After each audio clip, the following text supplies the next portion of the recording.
بسم الله الرحمن الرحيم. الحمد لله رب العالمين، والصلاة والسلام على سيد الأنبياء والمرسلين محمد بن عبد الله الأمين وعلى آله وأصحابه وأزواجه وذرياته وأهل بيته وسلم تسليما كثيرا أما بعد. أعوذ بالله من الشيطان الرجيم. بسم الله الرحمن الرحيم. لقد كان لكم في رسول الله أسوة حسنة. صدق الله العلی العظیم.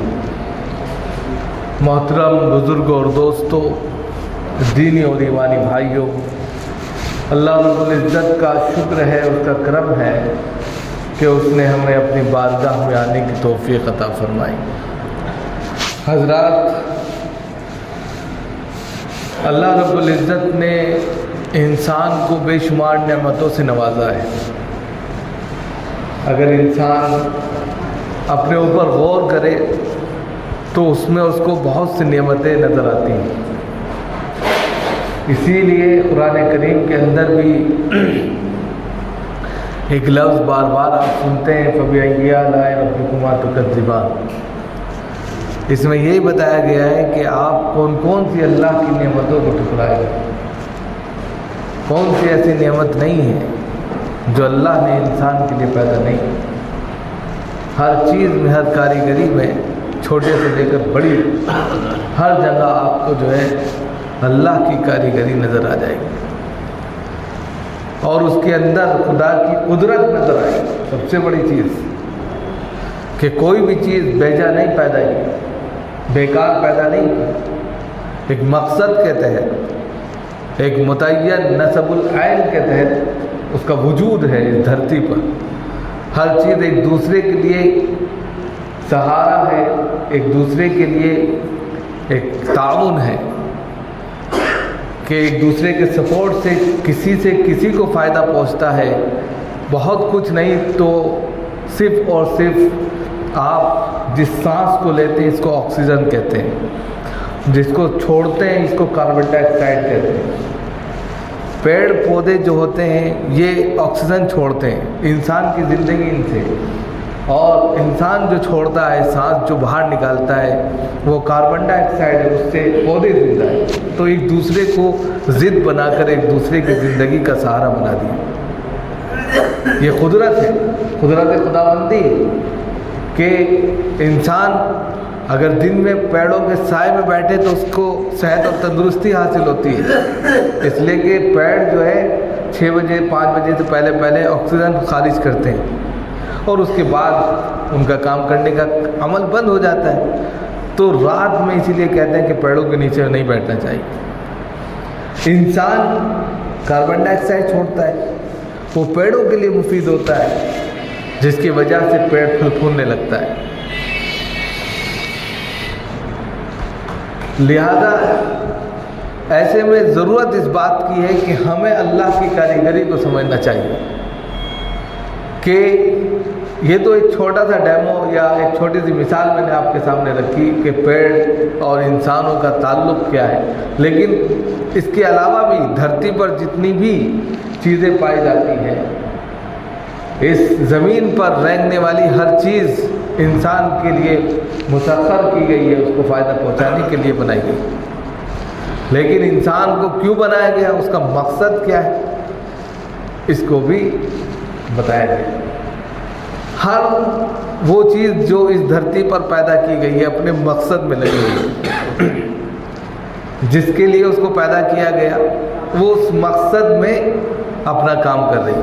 کوئی بھی چیز ہو، صرف ایک انسان کو چھوڑ دیجیے، جس کے لیے اس کو پیدا کیا گیا اس کو چھوڑ کر وہ سارے کام کر رہے ہیں. انسان کا مقصد تخلیق جو ہے وہ یہ ہے کہ وَمَا خَلَقْتُ الْجِنَّ وَالْإِنسَ إِلَّا لِيَعْبُدُونِ، کہ اللہ کی بندگی کرنا، اور بندگی اس حد تک کرنا کہ اللہ راضی ہو جائے اور جنت میں اس کا مقام ہو جائے. یہ مقصد ہے. لیکن انسان اس مقصد کو چھوڑ کر ساری چیزیں کر رہے ہیں۔ ایک چھوٹا سا ڈیمو آپ کے سامنے اور دینا چاہتے ہیں، مثال، ایگزامپل، ادھارن، کیونکہ اس سے جلدی بات سمجھ میں آ جاتی ہے۔ ہر شخص کے پاس آج کے وقت میں موبائل ہے۔ موبائل جب ایجاد ہوا تھا تو وہ کال کے لیے تھا، صرف کال آ سکتی تھی، جا سکتی تھی، بس اس لیے اس کا فرسٹ جو فنکشن ہے وہ یہی ہے کہ کال آئے، وہ انفارمیشن دے کہ کال آ رہی ہے، اور پھر اس سے بات چیت ہو اور بات ختم۔ لیکن جیسے جیسے سائنس نے، ٹیکنالوجی نے ترقی کی تو دھیرے دھیرے اس میں بہت سارے فنکشن آ گئے، فیچر آ گئے۔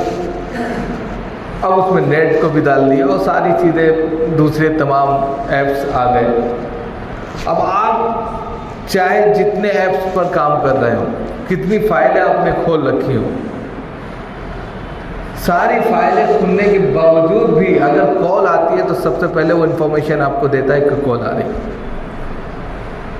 انسان کے بنائے ہوئے ایک چھوٹے سے آلہ نے بتا دیا کہ جس مقصد کے لیے اس کو فرسٹ ٹائم میں پیدا یا بنایا گیا یا ایجاد کیا گیا، وہ آج بھی اپنے مقصد پر لگا ہوا ہے۔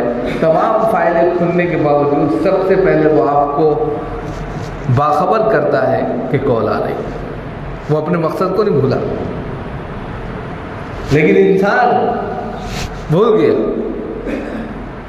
یہ وہ چیز ہے جس کو ہم روزمرہ دیکھتے ہیں، ہر شخص کے ہاتھ میں تمام چیزوں کے باوجود وہ آپ کو انفارمیشن دے دیتا ہے، بتا دیتا ہے کہ فون آ رہا ہے۔ انسان نے بنایا، انسان کی تخلیق ہے، اس کے باوجود وہ اپنے مقصد میں بالکل اسی طرح پہلے دن کی طرح لگا۔ انسان کو اللہ رب العزت نے جس مقصد کے لیے بھیجا تھا اور جو تمام چیزیں بتلا کر، سکھا کر بھیجی گئی تھی، انسان ان کو فراموش کرتا گیا اور کرتا جا رہا ہے۔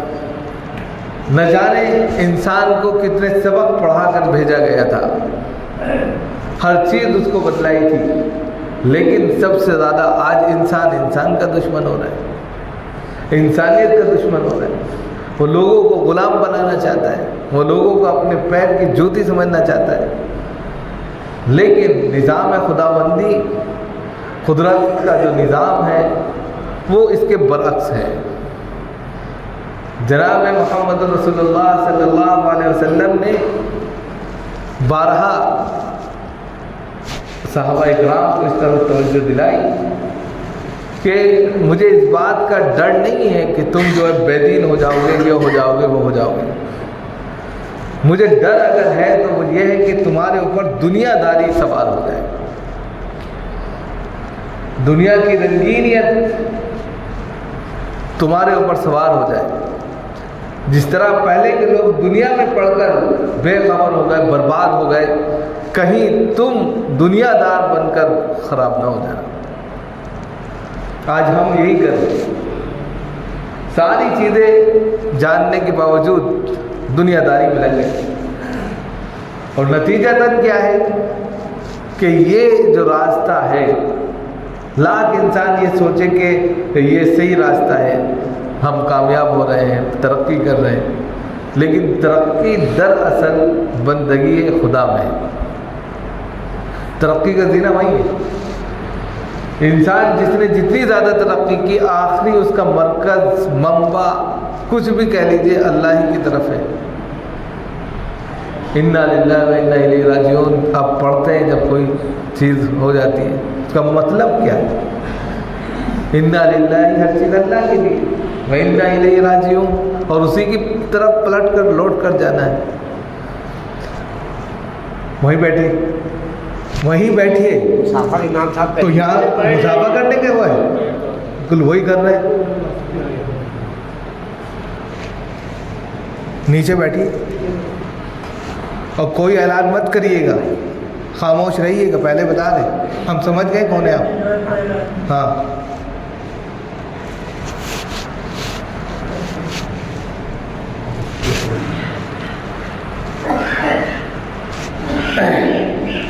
تو یہاں پر کیا ہے کہ دراصل کیا ہے کہ ہم اگر بندگی خدا میں لگ جائیں، اللہ کو صحیح معنوں میں یاد کرنے والے بن جائیں اور اللہ کی خوشنودی کو حاصل کرنے والے بن جائیں، تو رضی اللہ عنہم ورضوا عنہ، اللہ بھی خوش ہو جائے گا، ہم اللہ سے خوش ہو جائیں گے، وہ اللہ ہم سے خوش ہو جائے گا، جیسے صحابہ سے ہوا تو دنیا تو خود ہی مل جائے گی۔ ایک مثال دیتے ہیں اس کی بھی۔ ایک بادشاہ تھا، مثال سے جلدی بات سمجھ میں آ جاتی ہے۔ ایک بادشاہ تھا، اس نے اپنی پرجا سے کہا کہ جو چاہے میری اس حکومت میں جو اٹھا لے وہ اس کا ہے۔ جیسے کچھ دن پہلے جو ہے دبئی کے مال میں یہ اعلان کر دیا گیا ہے جو جو سامان اٹھا لے سب اسی کا، لوگ سامان اٹھا کے بھاگ گئے۔ بادشاہ نے بھی اسی موقع سے کہا کہ پرجا اور رعایا اور وہاں وزیر وزراء سب لوگ بیٹھے ہوئے تھے، سب سے کہا کہ بھائی جس کے پاس جو ہاتھ لگے جو اٹھا لے وہ اسی کا ہے۔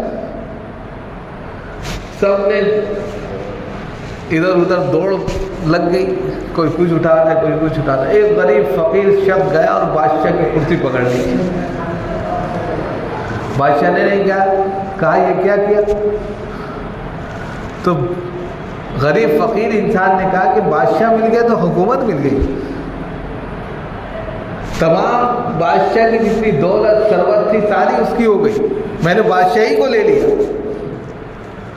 یہ تو چند چیزیں اٹھا رہے ہیں، کوئی ایسی اٹھا رہا ہے، کوئی پنکھا اٹھا رہا ہے، کوئی جو ہے مثال کے طور فرنیچر اٹھا رہا ہے، تو یہ تو ایک ان کی ذاتی چیز ہو گئی، میں نے بادشاہ کو لے لیا، تو بادشاہ جب میرا ہو گیا تو یہ تمام مخلوق جو تمام چیزیں اٹھا رہی ہیں پھر میری ہو گئی۔ تو اسی طریقے سے یہ بندے ہیں اگر اللہ کو راضی کر لیا تو یہ دنیا تو خدا کی ہے، دنیا کی ہر چیز تمہاری ہے۔ اسی لیے کہا کہ دنیا کی ہر چیز کو مسخر انسان کے لیے کیا گیا، انسان اللہ والا ہو۔ من کان للہ کان اللہ لہ، جو اللہ کا ہو جاتا ہے اللہ اس کا ہو جاتا ہے۔ لیکن ہم کیا کرتے ہیں کہ ہم ظاہری چیزوں پر تیزی کے ساتھ وَكَانَ الْإِنسَانُ عَجُولًا، قرآن کہتا ہے کہ انسان کو جلد بازی سے پیدا کیا، تو جلد بازی اس کی فطرت میں، ہر چیز جلدی کرنا چاہتا ہے، فوراً ہو جائے، فوراً نہیں ہوتی، دیر لگتی ہے۔ دھیرے دھیرے جو چیز ہوتی ہے وہ اس میں پختگی آتی ہے، تجربہ آتا ہے، اس کے اندر ٹھوس پن آتا ہے، پھر بعد میں اس پر جو ہے اس کے نتائج جو بلند ہوتے ہیں وہ بہت دیر پا ہوتے ہیں۔ اسی طریقے سے آج کے وقت میں بہت ساری چیزیں ہم دیکھتے ہیں، جیسے مثال کے طور پہ بہت سے سوالات میرے پاس آئے، اس لیے یہ میں نے ایک تمہیدی گفتگو باندھی آپ کے لیے۔ سوال یہ آئے کہ غزہ میں لڑائی ہو رہی ہے، 1 مہینے سے زیادہ تقریباً، یا 1 مہینہ ہو گیا، 7 تاریخ سے 1 مہینے سے زیادہ ہے، تو اللہ کی مدد کیوں نہیں آ رہی؟ انہوں نے ہم سے کئی لوگوں نے سوال کیا، میسیج کیا کہ پوری دنیا میں دعا بھی ہو رہی، مدد کیوں نہیں آ رہی؟ بہت اہم سوال ہے، آپ لوگ بھی کر سکتے ہیں، آپ کے ذہن میں بھی یہ سوال آ سکتا ہے۔ تو دیکھیں مدد، اور بہت سے لوگوں نے کہا کہ ہم یہ ذہن میں خیال کر لے گئے کہ اللہ ہے ہی نہیں، تو کیا ہم ایمان سے نکل گئے؟ ایک سوال پیدا ہوتا ہے کہ بس انسان کو مار رہا ہے، کاٹ ماٹ کے ختم ہو جائے گا۔ تو دراصل کیا ہے کہ مدد کا آنا، جس کو ہم مدد سمجھتے ہیں، ہمارے عرف عام کے اندر مدد کا تصور جو ہے وہ یہ ہے کہ ہم اٹھا کے پیسے دیں یا کوئی چیز دیں وہ لے، یہ مدد ہے۔ ہم یہ سوچتے ہیں مدد کا مطلب یہ ہے کہ ہم ہینڈ ٹو ہینڈ اس کی مدد کریں، یا اس طرح کریں کہ وہ ہم کو لگے کہ وہ اس کی مدد ہو رہی ہے۔ یہ تصور ہمارے ذہن میں مدد کا، لیکن یہ تصور ذہن میں نہیں ہے کہ وہ ابھی تک 1 مہینے سے برابر جس استقامت کے ساتھ کھڑے ہیں اس کھڑے کرنے والی ذات کون سی ہے کہ اس ذات نے ان کو 1 مہینے تک ان کا سامنا کرنے پر جو ہے وہ دلیر، وہ جرأت، وہ ہمت، وہ شجاعت دی ہے. یہ کیا ہے؟ یہ بھی تو مدد ہی ہے. لیکن اس چیز کو ہم نہیں سمجھے. ہم سمجھ رہے ہیں کہ مدد نہیں آ رہی، فرشتے نہیں اتر رہے. ارے فرشتے کیسے اتریں؟ وہ ایک ہے نا، ابابیل نہیں آتے. ابابیل آئے کیسے؟ کھانا حرام، ہمارے معاملات سارے کے سارے جو ہے چوری، ہم جو کام کرتے ہیں وہ سب کے سب ڈنڈی مار کے، ہم جھوٹ بولتے ہیں، غیبت کرتے ہیں، دوسروں کا مال ہڑپ کرتے ہیں، ڈکیتی ڈالتے ہیں، اور جو معاشی اعتبار سے جو نظام ہے اس کے اندر اس طرح کی چیزیں ملوث کی گئی ہیں کہ دعا قبول ہوتی نہیں، ابابیل آتے ہی نہیں، پتھر برساتے ہی نہیں. یہ ساری چیزیں جو ہو رہی کیوں ہو رہی؟ سوال پیدا ہوتا ہے. پہلے ابرہۃ الاشرف مکہ کی طرف بڑھتا ہے تو ابابیل پرندے آتے ہیں اور چھوٹی چھوٹی کنکریں لے کر اوپر سے پھینکتے ہیں تو وہ پورا لشکر تباہ ہو جاتا ہے. غزوہ بدر کے موقع پر فرشتے 2 3 نہیں 5000 اترتے ہیں اور شیطان خود دیکھتا ہے کہ فرشتے اتر رہے ہیں اور بھاگتا ہے. تو ہم سوچتے ہیں کہ مدد نہیں آ رہی. مدد آ رہی ہے. ان لوگوں سے پوچھئے جو وہاں موجود ہیں. آج کے وقت کی جو میڈیا ہے وہ حقیقت بیان ہی نہیں کرتی. اگر وہ 1 مہینے سے اس قیامت کا، جس کو قیامت صغریٰ کہا جا سکتا ہے، اور انسانوں کے لیے ایک چھوٹا سا ڈیمو ہے کہ کل فراش المبثوث، قرآن نے کہا ہے کہ جب قیامت برپا ہوگی تو ہر چیز روئی کے گالوں کے مانند اڑتی پھرے گی اور ہر چیز جو ہے بالکل ستیہ ناش ہو جائے گا. وہ بچے گی نہیں دنیا کے اندر، خستہ حال ہو جائے گی. اس کا چھوٹا سا منظر ہم اپنی آنکھوں سے خود دیکھ رہے ہیں. تو ہمارا یقین اللہ کی ذات پر 100% مزید بڑھنا چاہیے. اور وہ لوگ جو ڈٹے ہوئے ہیں یہ خدا کی مدد ہی ہے کہ ان کو انہوں نے استقامت عطا کی ہے. اس استقامت میں خدا کے نہ جانے کتنے ایسے فرشتے وہاں موجود ہیں جو ان کے سامنے سے پچھالا ہے. دوسری چیز کہ اگر ہمارے دل میں اس طرح کا خیال آئے، خیال آتا ہے آپ کی چیز نکل جاتا ہے، تو خیال آیا اور چلا گیا تو یہ ایمان کے داخلے کی علامت نہیں ہے جب تک امن نہ ہو. خیال آیا نکل گیا، کیونکہ ایمان بین الخوف والرجاء، ایمان جو ہے دراصل خوف اور امید کے مابین ہے. ڈر، امید، جنت میں جانا ہے، ڈر اللہ تعالیٰ کی پکڑ، یہ جو 2 چیزیں ہیں اس کے درمیان ایمان بھاگ رہا ہے. اب اسی کی بنیاد پر اگر کوئی شخص یہ کہے کہ ایسا، تو اس کو گھبرانے کی ضرورت نہیں ہے.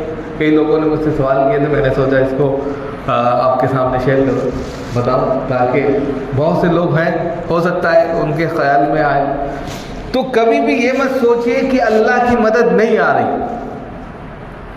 اللہ کی مدد آتی ہے، اور یہ جو زمین ہے یہ اللہ کی ہے. للہ الامر، اللہ ہی کی حکومت ہے اور اللہ ہی کا یہ ملک ہے اور اللہ ہی کی یہ زمین ہے. وہ جس کو چاہتا ہے اس کی سلطنت اور اس کی ذمہ داری دیتا ہے. لیکن یاد رکھیے کہ جو واقعی میں اللہ کے نیک بندے ہیں اور اللہ کی طرف رجوع کر رہے ہیں اور اللہ سے مانگ رہے ہیں، تو یہ مانگنا یا دیر سویر سے جو چیز ملتی ہے وہ دیر پا ہوتی ہے. تو یہاں پر قوموں کے لیے ایک نصیحت بھی ہے، قوموں کے لیے ایک کہہ سکتے ہیں آزمائش بھی ہے. آزمائش یہ ہے کہ اپنے دین کی چاہت کے لیے، اپنے دین کی عزت و آبرو کے لیے، اپنے ملک کی آبرو کے لیے تبدو کرنا، یہ بھی محسن عمل ہے، یہ بھی اللہ کے نزدیک مقبول ترین عمل ہے. اسی طریقے سے اس کے اندر جان کی بازیاں لگانا یہ انقلاب برپا کرنے کی ایک علامت ہے. انقلاب سوتی ہوئی قوم میں پیدا نہیں ہوتے. انقلاب تبھی آتا ہے جب خون رائگاں ہوتا ہے، خون بہا جاتا ہے. ہسٹری اٹھا کر دیکھ لیجئے تاریخ اٹھا کر دیکھیے، جب جب انقلاب آیا ہے دنیا کے اندر، عالمی منظرنامے پر یا آپ علاقائی منظرنامے پر دیکھیں تو تبھی آیا ہے جب لوگوں نے اپنی قربانیاں پیش کی۔ ہندوستان کے اندر آپ دیکھ سکتے ہیں، لیکن اس میں یہ کبھی نہیں سوچنا چاہیے کہ اللہ کی مدد نہیں آ رہی۔ دیر سویر ہو سکتی ہے، اللہ کی مدد آتی ہے، اور اس وقت کی جو صورتحال ہے وہ تو یہی ہے کہ کامیابی ان کے قدم چوم رہی ہے۔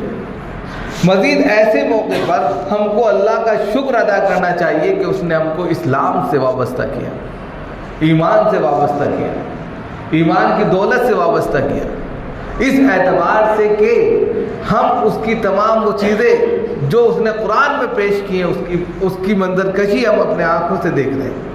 لہذا ہمارا ایمان بڑھتے ہوئے اس کی طرف رجوع ہونا اور اللہ کی بندگی میں اپنے آپ کو لگا دینا اور اپنے مقصد اصلی کی طرف پھر سے اثر نو صحیح طریقے پر اور صحیح رخ پر لے جانا، یہ اولین ضرورت ہے۔ اگر ہماری زندگی ابھی بھی الگ ٹپ چل رہی ہے تو یہ انسان کی سب سے بڑی بھول ہے، اس اعتبار سے کہ وہ تمام منظر اپنی آنکھوں سے دیکھ رہا ہے، خدا موقع بھی دے رہا ہے کہ اب سدھر جائے، اگر اب بھی نہیں سدھرے تو پھر دلیل اور حجت تمام ہوتی ہے اور پھر قیامت برپا ہوتا ہے۔